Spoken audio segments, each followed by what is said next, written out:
Okay, welcome everyone to the Lunch and Learn with Luis Perez.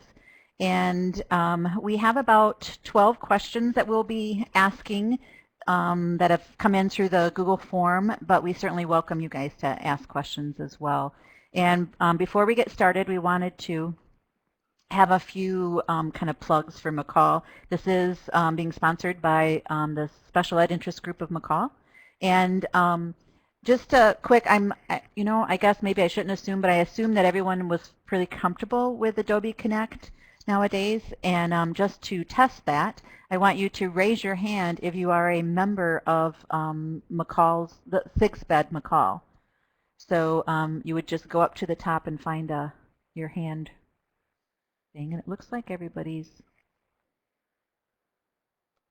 raising their hands that are members, so that's kind of good. And so for those who didn't raise their hand, everyone can put their hand down, just so that I know that you can, you are able to do the task. And raise your hand if you are interested in accessibility options for mobile devices.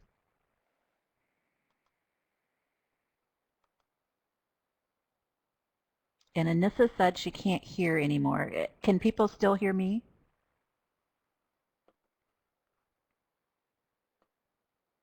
Okay. So Anissa, you might have to tweak some stuff, and feel free to get a neighbor or kind of be able to find your way, and maybe Laura can help too. Who knows? So we're going to keep moving on. Sponsored by McCall SIG-SPED. It looks like a lot of people are raising their hand and know how to use Adobe Connect pretty good.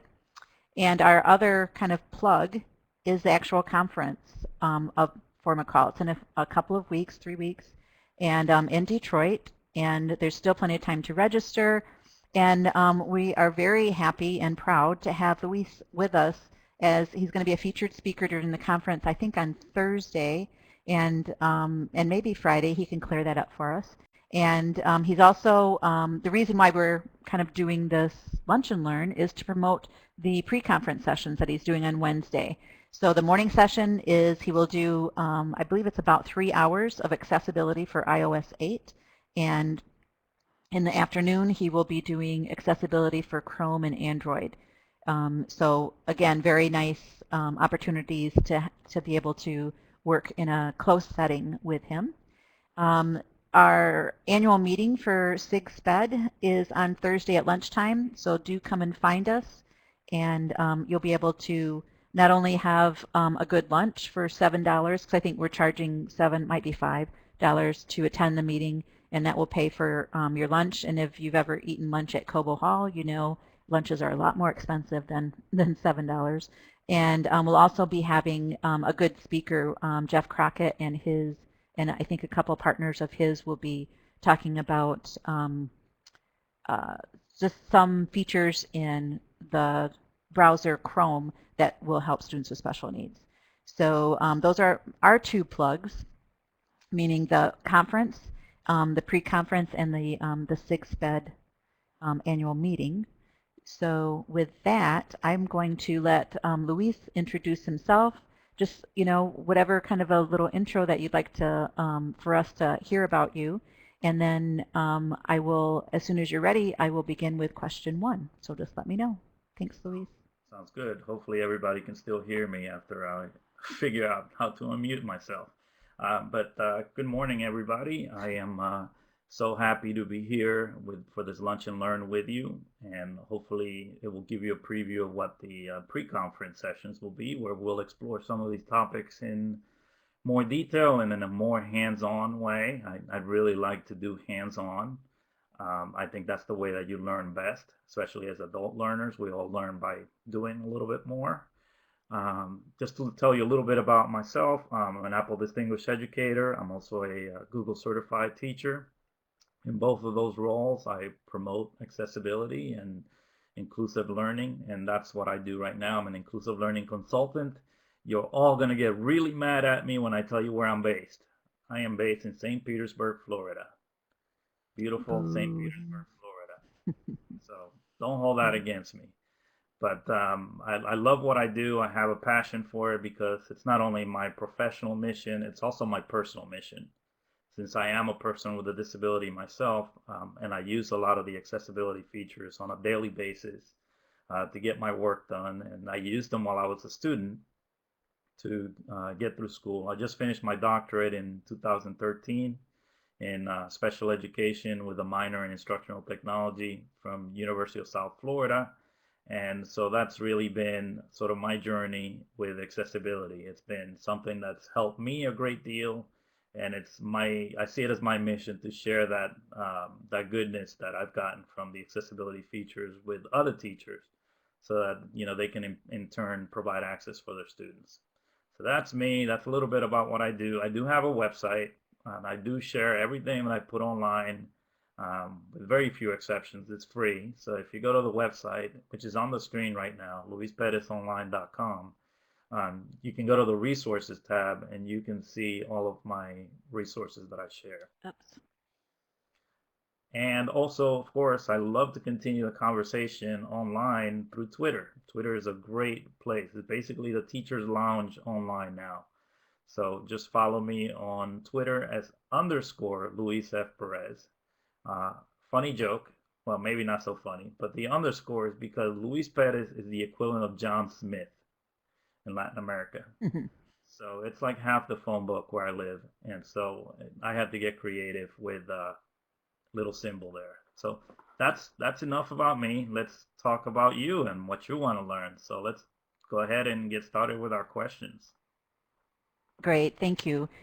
So question one is, sounds like it's from someone who uses iPads a lot and wants to know more information about Chromebooks.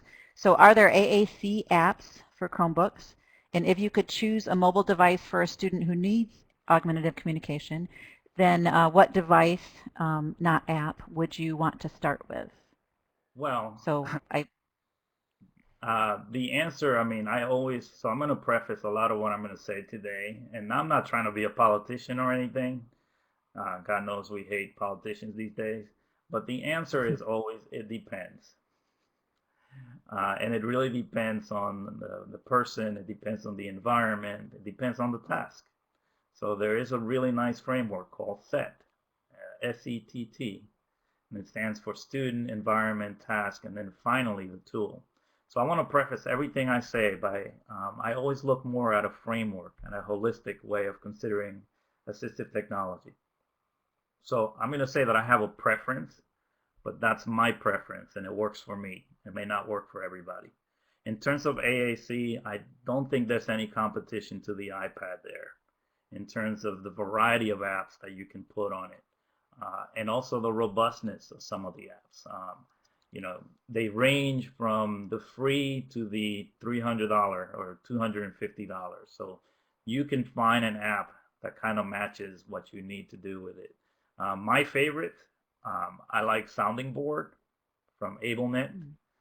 That's a free option, and it gives you the ability to have switch access built into the app, in addition to working with the switch control that comes with iOS 8. So I like the options there. You can change the background as well. And like I said, it has switch access built in already. And you can create your own customizable boards where you can have voice recordings. And you can bring in images and customize it so that it matches what, the student's environment and the student's daily life.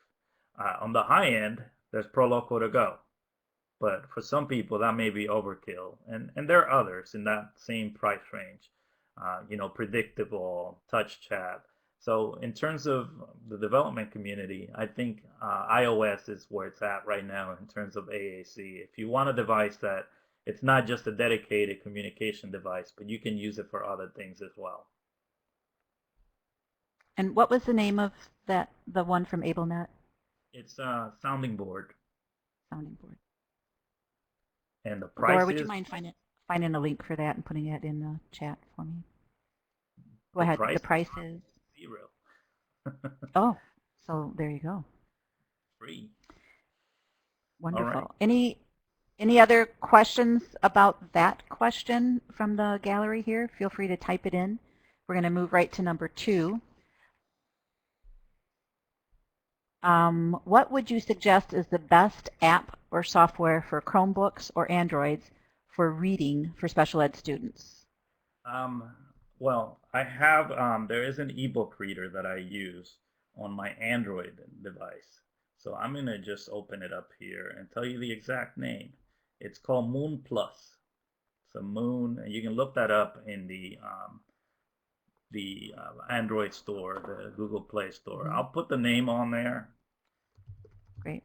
but it's a great accessible reader where you can bring in PDFs, you can bring in EPUB. It has gesture support, so you can control the navigation using gestures. You can flick back and forth to start, stop, and so on. So it could work for a range of learners. You can adjust the font.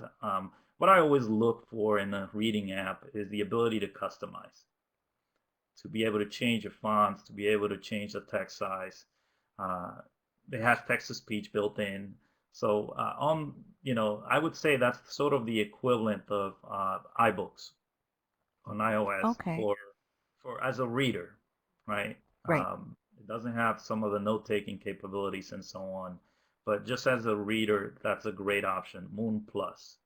On Chromebook, you have lots of options. I mean, you can bring it into Google Docs if it's a PDF and open it with Google Docs. And then if it's an accessible PDF, you can use some of the tools I'm going to mention later for supporting struggling readers, like Read and Write for Google.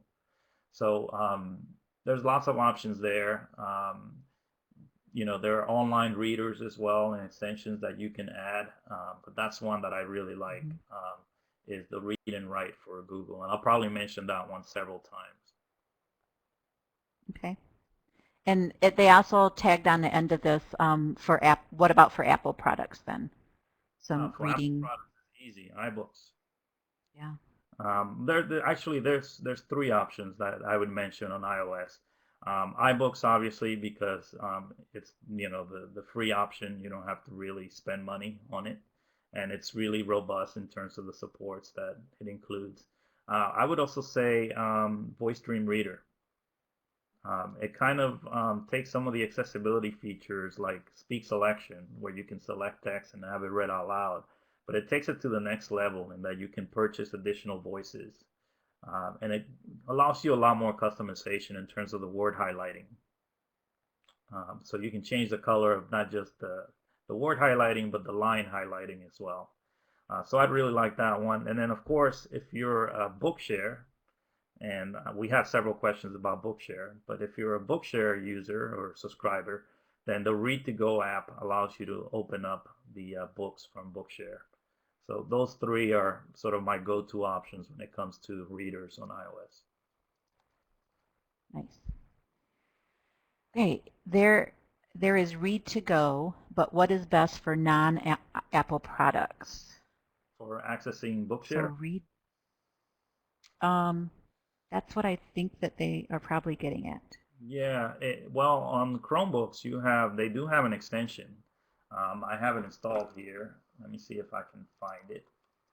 I'm sure if you go to their website, you can find out. I have tons of extensions. Right. So I got to go through my list here.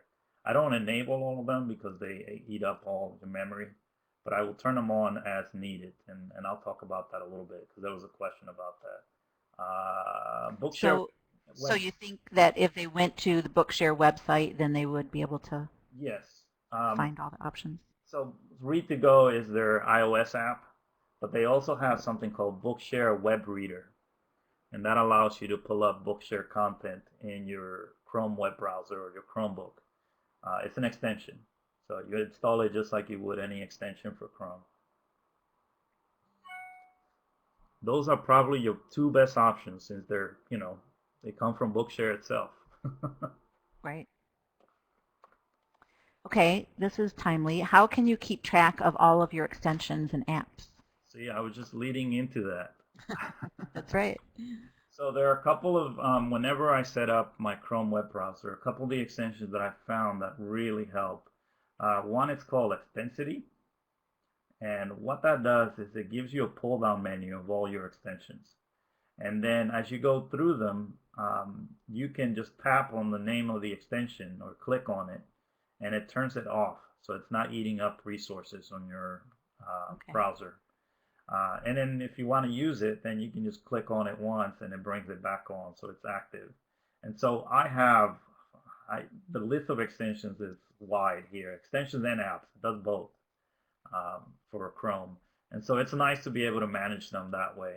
There may be something that you only need to use every once in a while. And so rather than having it slow down your web browser, you can go in and turn it off with Extensity. I also like one tab. So the number one and then the word tab. Actually, it's spelled out ONETAB. But what it lets you do is collapse all your tabs into a page, and then the developer claims that it saves 95% of the memory when you do that. And then you could open up. So that's more for tab management.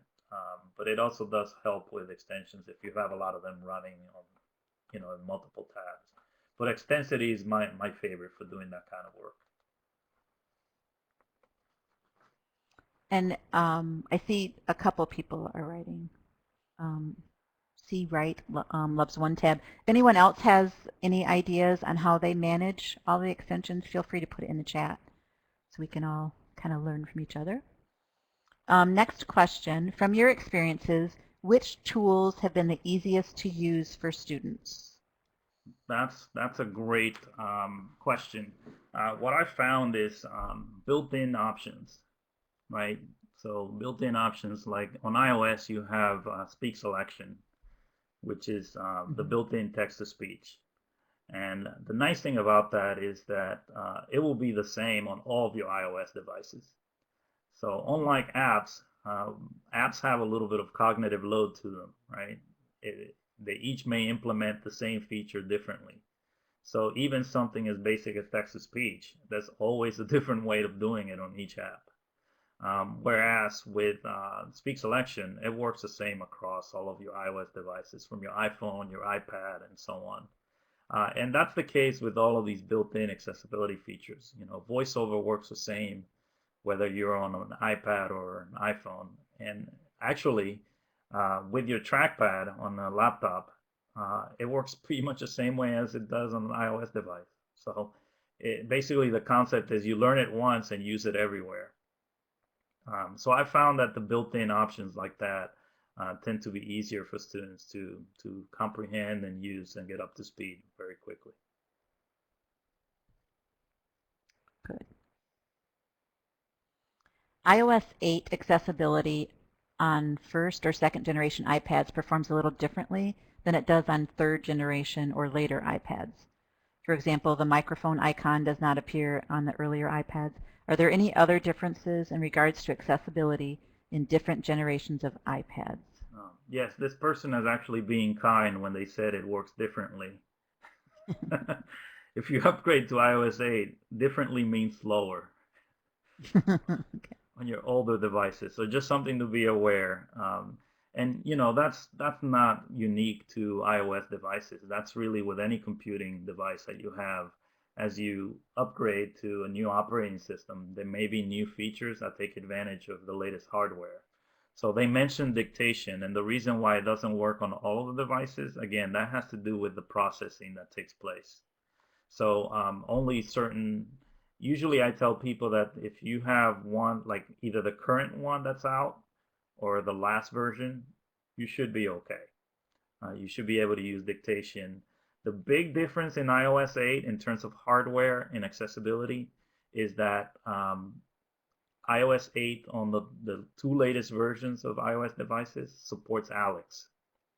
And Alex is an advanced voice for text-to-speech and for screen reader use that has been available on the Mac for a long time. And it really was what made me a Mac user.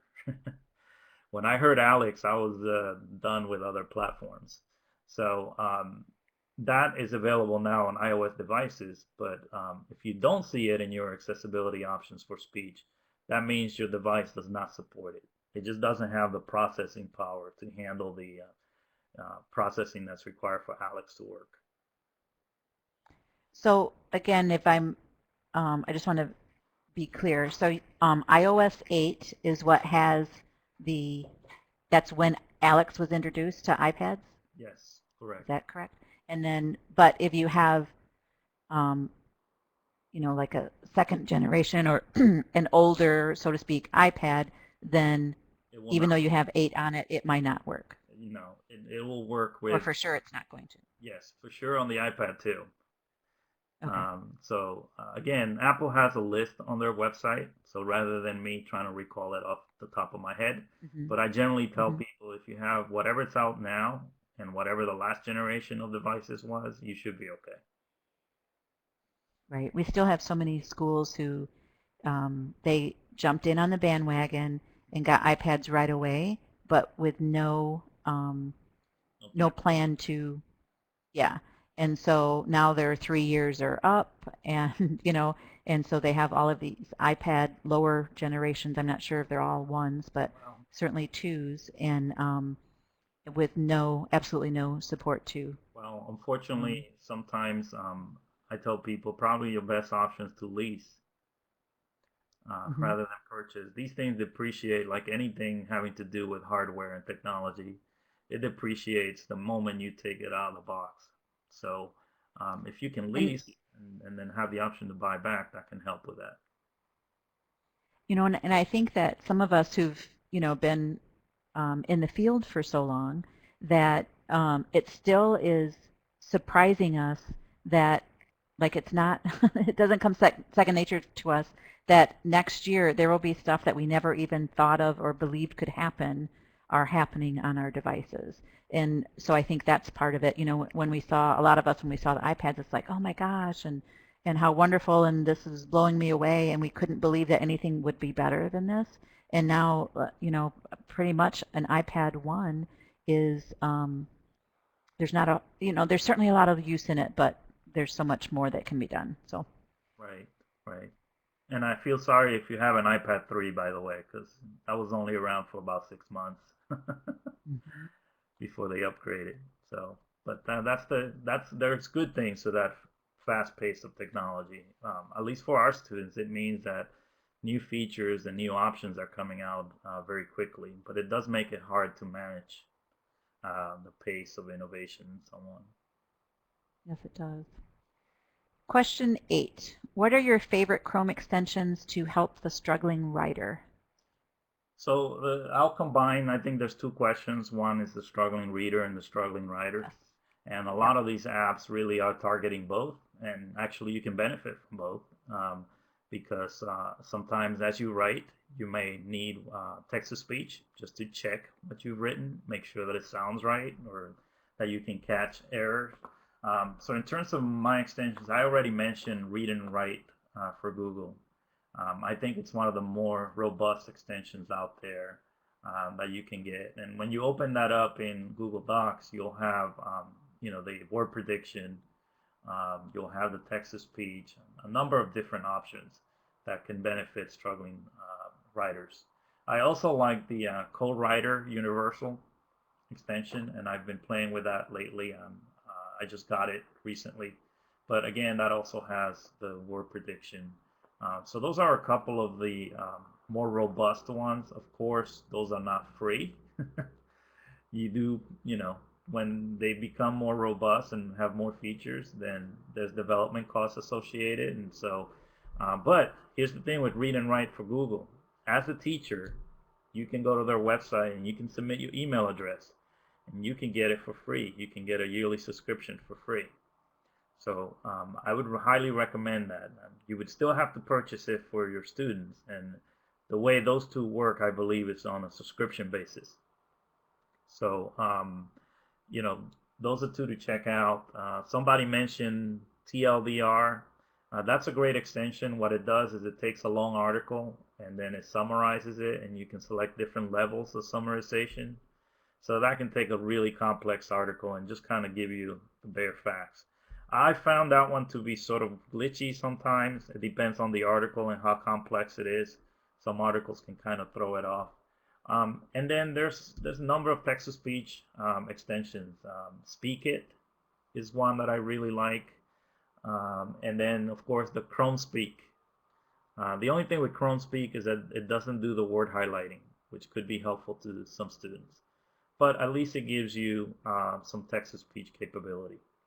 And what I like about that one is really easy to access. You select the text, and then you right click, and there it is, speak text, and you know, off you go with a built-in Google speech synthesizer. So those are a couple that I use for text-to-speech. It can also help for struggling readers to have extensions like readability Mm-hmm. and also clearly. That's one that's created by Evernote.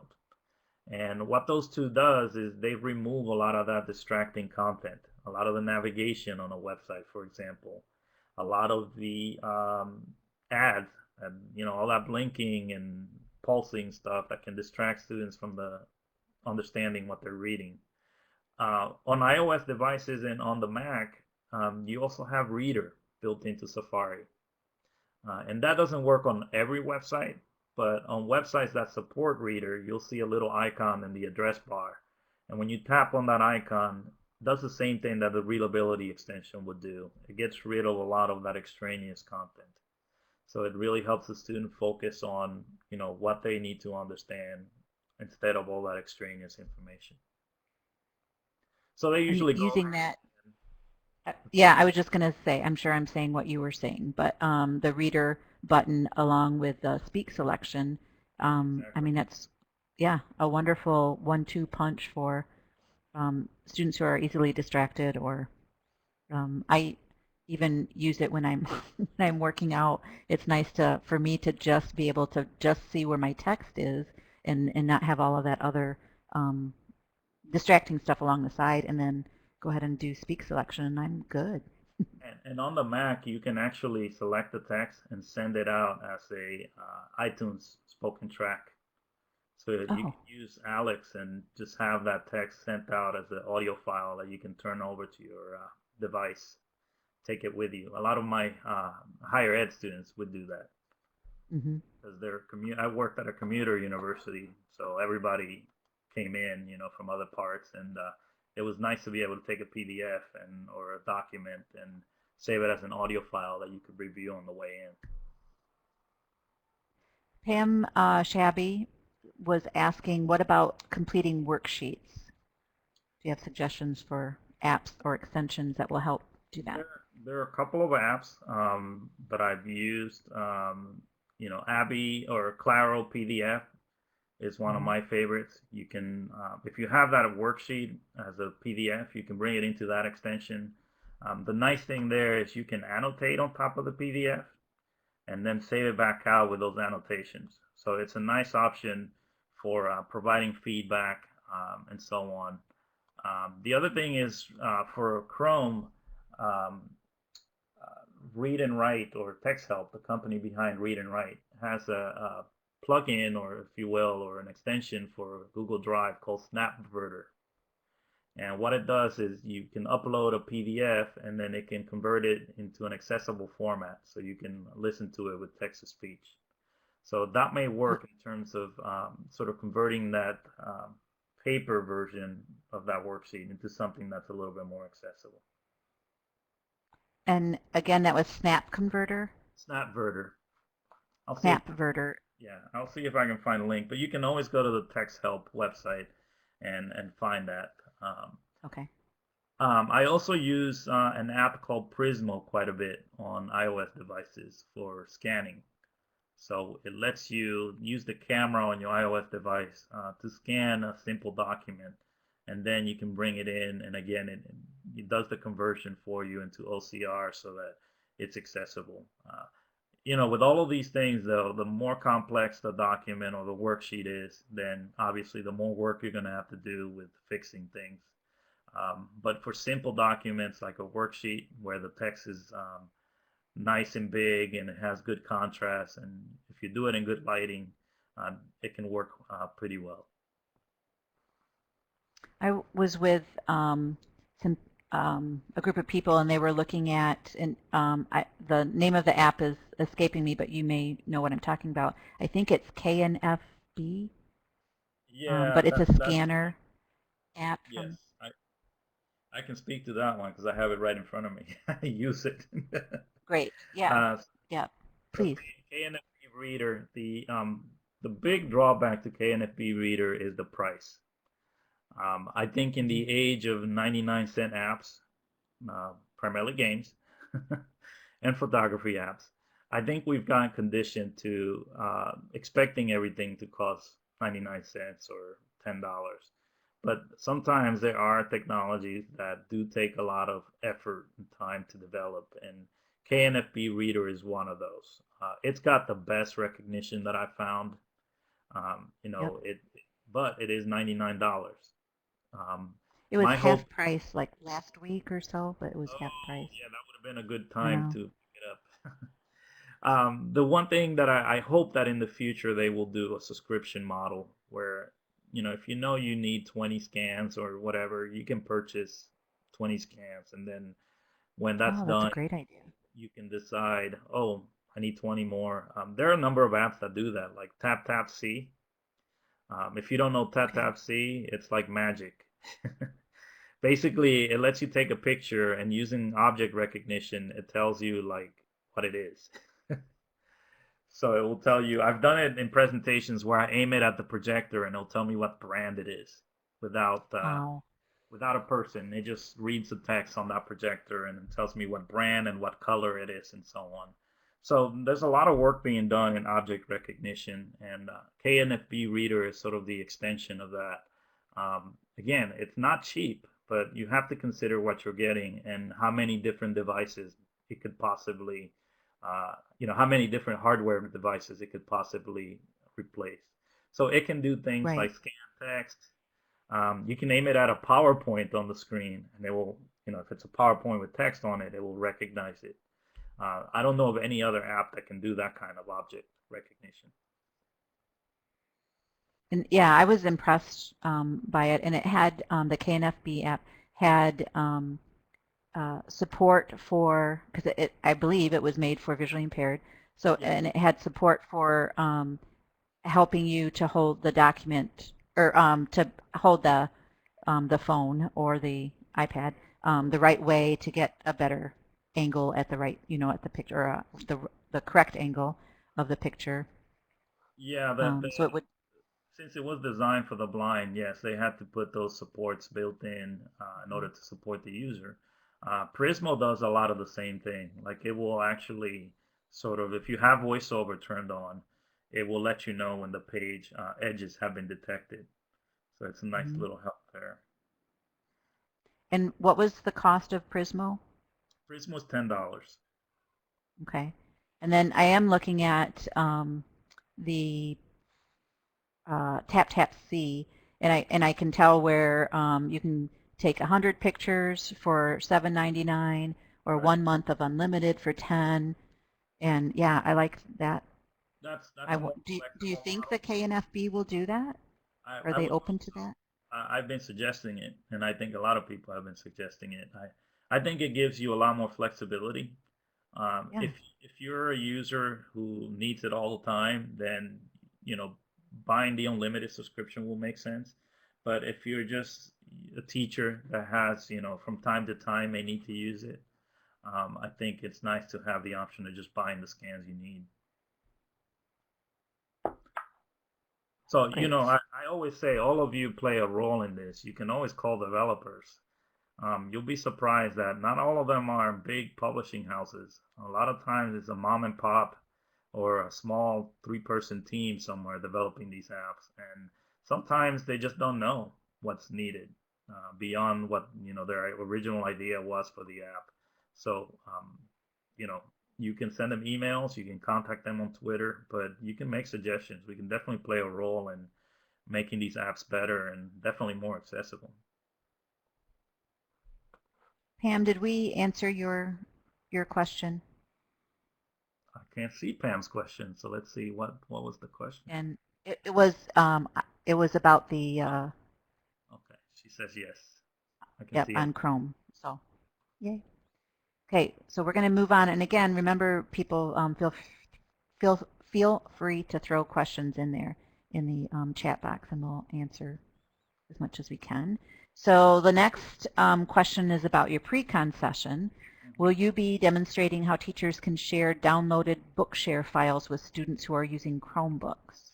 Yeah, and I will definitely show you how to use the extension, the Bookshare web reader, to Good. access books on a Chromebook. That's probably going to be your best bet. I always try to go to the source, and so if Bookshare has an extension, that's the best way to go. So definitely, if that's something you're interested in, come to the pre-con and we'll take a look at it. And And what about the process that students have to do if they don't have an individual Bookshare account yet? if I don't get to demo it at the pre-con, I will definitely point you to the right resource to figure that out. Good. Sometimes we have limited time and a lot to cover. Um, Mm-hmm. and this is a little bit more of a process kind of thing that may take some time. Okay. But again, Bookshare, that's such a resource that I wish everybody would know about. It's really simple for students to qualify for it. And it doesn't have to be that you're blind or that you have dyslexia. It could be that you can't turn the pages or any kind of issue that you have that makes it difficult for you to access a print book. Can with the right determination by a professional, you can join Bookshare and get those books. Um, Otherwise, it's $99 for the subscription too. So even if you don't qualify, it's still a great resource to have access to.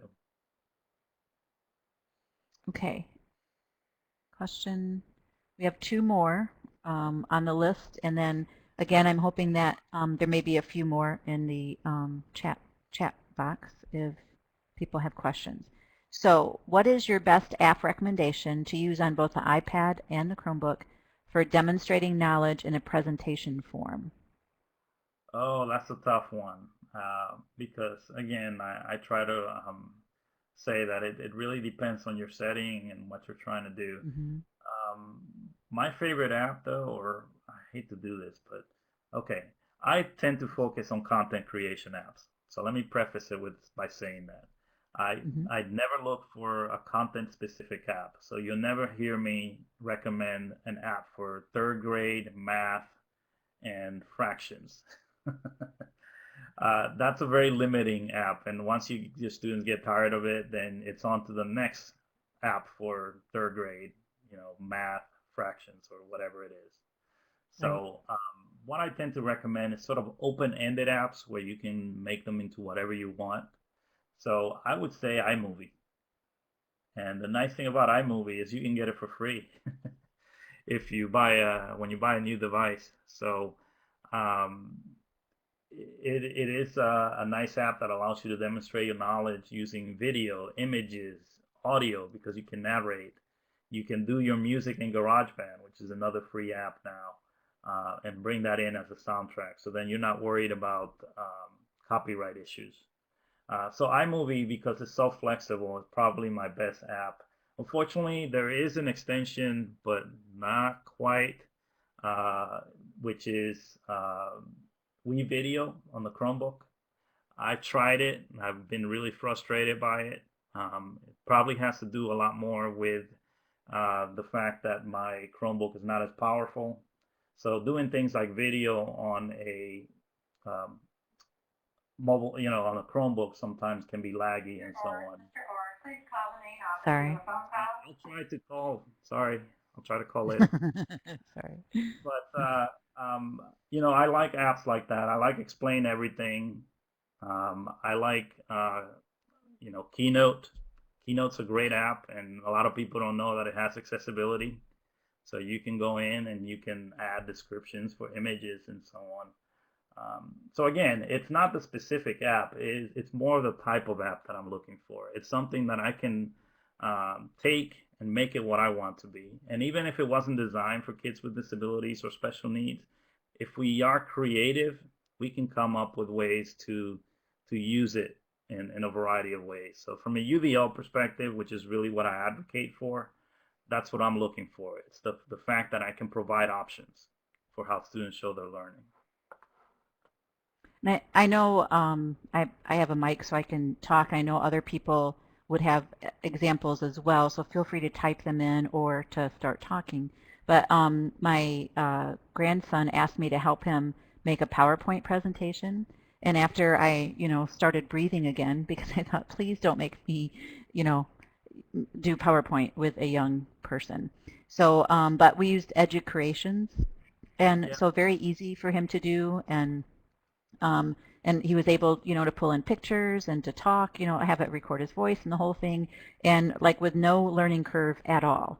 And I think with iMovie, he would really love that too, but it would take more time. I think there's so many more, like he'd be distracted with GarageBand and, all that kind of stuff. But for a quick little presentation, it was a nice. Right. I mean, again, and that's why I said it depends. And so it depends on the developmental level of the student. It also depends on whether you need to use switch access or whether you need to use voiceover. So an app that I would highly recommend if you do need those accessibility supports is Pictello from Assistiveware. That's the same company that developed Proloquo to Go. And the nice thing about Pictello is that it has a wizard that guides you through the creation of a multimedia book. And so you can go in and put in images, you can go in and put in video. It does support text-to-speech, so text-to-speech is built in, which is why it costs a little bit more than your usual app. It's $18.99, something like that. But you can look to see, when it's on sale. But Pictello is one of my favorites. And then Book Creator, if you don't need that kind of, extensive voiceover and switch access control or switch control support. But again, I'm looking for those sort of open-ended apps. Right. Somebody mentioned iWeb. Unfortunately, iWeb is not supported anymore. So that's not necessarily a bad thing because iWeb was really easy to use for teachers, but it was also highly inaccessible in the content it created. So I wasn't too sad to see iWeb go. I know a lot of you probably are. Just had to throw that in. So, oops, let me check.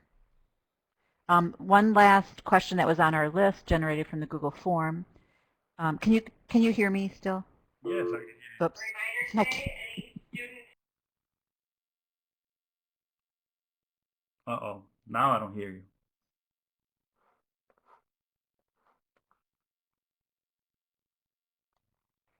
Okay, it was a long announcement, so I muted myself really quick.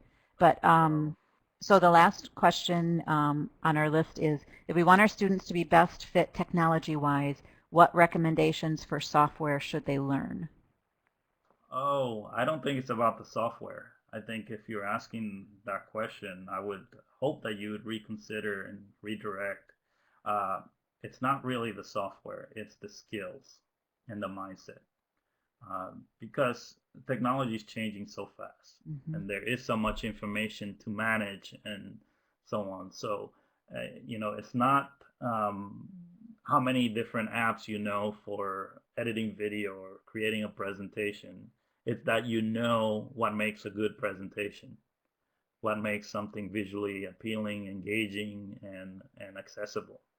So I would turn that conversation around, and rather than being enticed or sort of what's the word I'm looking for? Kind of falling into the trap of the shiny objects or the apps or the extensions, and you've probably gone to conferences and seen presentations, 60 apps in 60 minutes.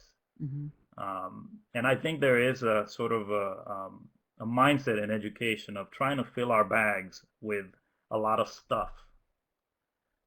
Just like we pick up a lot of pens and buttons and all these other things at conferences. The thing is, what I try to focus on is pick 3 or 4 apps that again are open-ended, learn every single feature that they have, see how you can use it in a variety of settings with a variety of students, and then start looking at other options. But in terms of students, I think it has to do with more, number one, the growth mindset. So promoting a growth mindset where they're focused on constant improvement and on getting better. And then the design skills, the critical thinking. Those are things that are going to be with them for the rest of their lives. And it doesn't matter what the technology is. That's what's going to get them through, higher ed. That's what's going to get them into a good job. The other thing before we close that I want to point out, one of the things that really, really gets to me is when I demo something like iMovie or GarageBand and people tell me my students can't do that. You've already made an assumption that they can't do it. So of course they're not going to be able to do it because you're not going to give them the opportunity. If you come to my pre-conference session, I'm going to show you students with cerebral palsy who are video editors for a living. So I never take that excuse. If you can't do it now, that doesn't mean you'll never be able to do it. It just means you can't do it now. So you can, continue to work. There's great accessibility support out there with switch control, with voiceover. So my message is presume competence. Begin with that presumption. And again, instilling that growth mindset, I think is what's going to get our students further in life than learning a few apps. Sorry, I'm going to get off my soapbox, but that's something that really that gets to me sometimes. As a person with a disability, so I'm speaking as a professional in this field and as a person with a disability, because you may not know this, but I am a photographer. And after this session, I'll be doing a session with the Museum of Toronto on wildlife photography. And I'm almost blind. So if I can do that, then, I don't accept excuses. That's just not the way I live. Fantastic. Thank you. We have a couple of questions in the chat box, and two of them have to do with guided access that I can see. And Jim, I don't know if you want to unmute your mic and talk about it, but Jim was asking if speak screen is still possible under when guided access is turned on. Yeah, I was actually just playing with this yesterday, and I had the guide. I was thinking about a student that we wanted to try timed reading with, and somebody that didn't want to have to select the entire screen or select all the text that they wanted read. If we just had text on the screen, I was wondering if guided access and speak screen work together, because I wasn't able to get it to work yesterday. It should work. I haven't tried speak screen with guided access, but I can definitely look into that and be in touch with you. One trick that you can use, and sometimes it has to do with the gesture for speak screen.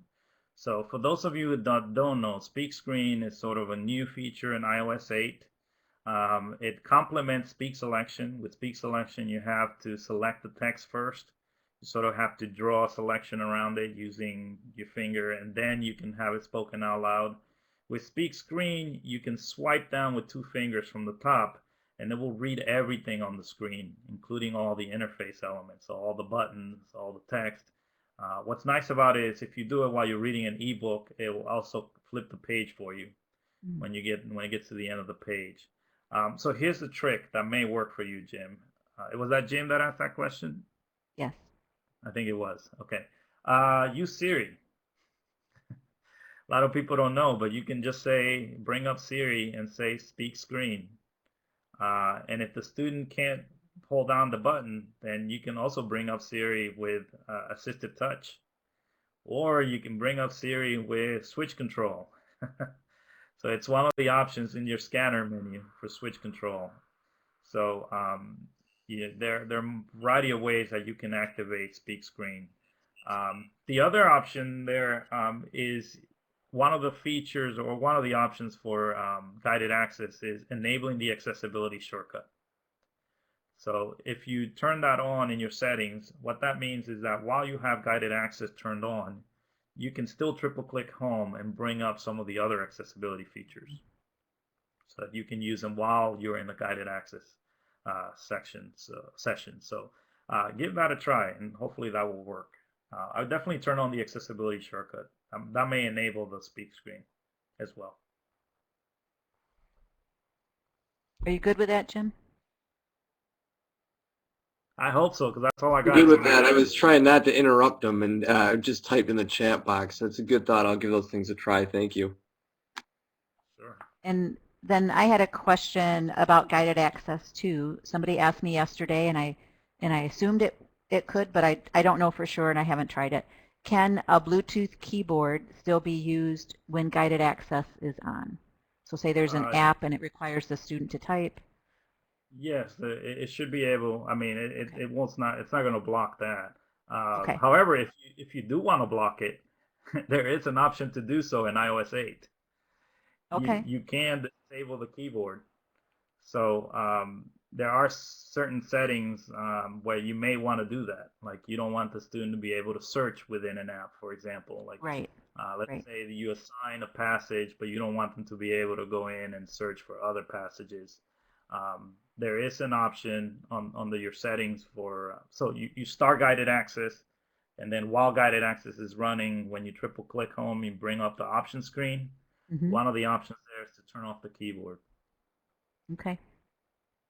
Great. So, quick little tip there. Thank you.